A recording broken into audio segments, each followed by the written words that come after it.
बोल शिव शंकर भोलेनाथ की जय। शिव पुराण रुद्र संहिता द्वितीय खंड प्रथम और द्वितीय अध्याय। रुद्र संहिता द्वितीय खंड। नारद जी के प्रश्न और ब्रह्मा जी के द्वारा उनका उत्तर।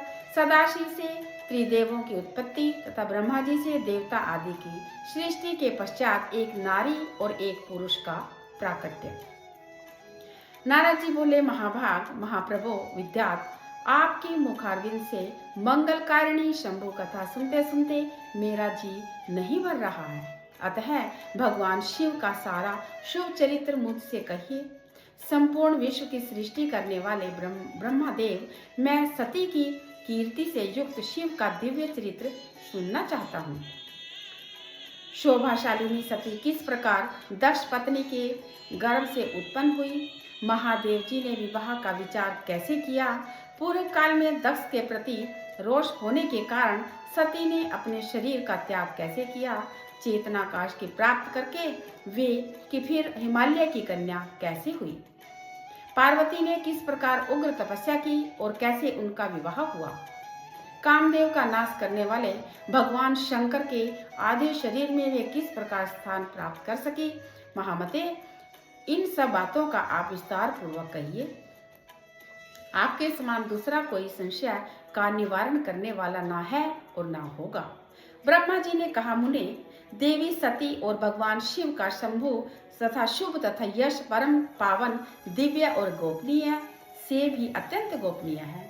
तुम वह सब मुझसे सुनो।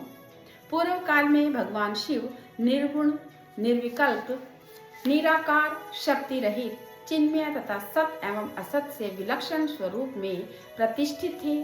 फिर वे ही प्रभु सगुण और शक्तिमान होकर विशिष्ट रूप धारण करके स्थित हुए। उनके साथ भगवती उमा विराजमान थी। विप्रवर वे भगवान शिव दिव्य आकृति से सुशोभित हो रहे थे। उनके मन में कोई विकार नहीं था।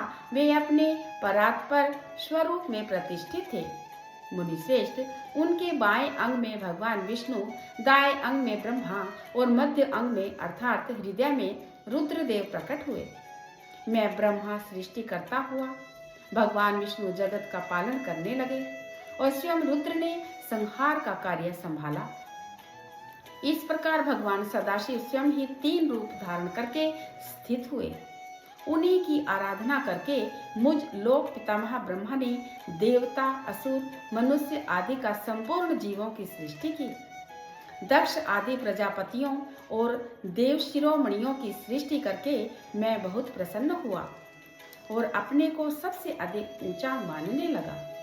मुने, जब मरीचि, अत्रि, पुलह, पुलस्त्य, अंगिरा, क्रतु, वशिष्ठ, नारद, दक्ष और भृगु इन महान प्रभावशाली मानस पुत्रों को मैंने उत्पन्न किया, तब मेरे हृदय में अत्यंत मनोहर रूप वाली एक सुंदरी नारी उत्पन्न हुई, जिसका नाम संध्या था। वह दिन में क्षीण होती जाती, परंतु सायकाल में उसका रूप सौंदर्य खिल उठता था। वह मूर्तिमती साय संध्या ही नहीं थी तथा निरंतर किसी मंत्र का जप करती रहती थी। सुंदर मोह वाली वह नारी सौंदर्य की चरम सीमा पहुंची हुई थी तथा मुनियों से भी मन को मोह लेती थी। इस तरह मेरे मन में इस मनोहर पुरुष की भी प्रकट हुआ, जो अत्यंत अद्भुत था। उसके शरीर का मध्य भाग कटी प्रदेश पतला था, दांतों की पंक्तियां बड़ी सुंदर थी। उसके अंगों से मतवाले हाथी की सी गंध प्रकट होती थी। नेत्र प्रफुल्ल कमल के समान शोभा पाते थे। अंगों में केसर लगा था, जिसकी सुगंध नासिका को तृप्त कर रही थी। इस पुरुष को देखकर दक्ष आदि मेरे सभी पुत्र अत्यंत उत्सुक हो उठे। उनके मन में विस्मय भर गया था। जगत की सृष्टि करने वाले मुझ जगदीश्वर ब्रह्मा की ओर देखकर उस पुरुष ने विनय से गर्दन झुका दी और मुझे प्रणाम करके कहा। वह पुरुष बोला, ब्राह्मण, मैं कौन सा कार्य करूँगा? मेरे योग्य जो काम हो उसमें मुझे लगाइए, क्योंकि विधाता आज आप ही सबके अधिक माननीय और योग्य पुरुष हैं। यह लोक आपसे ही शोभित हो रहा है।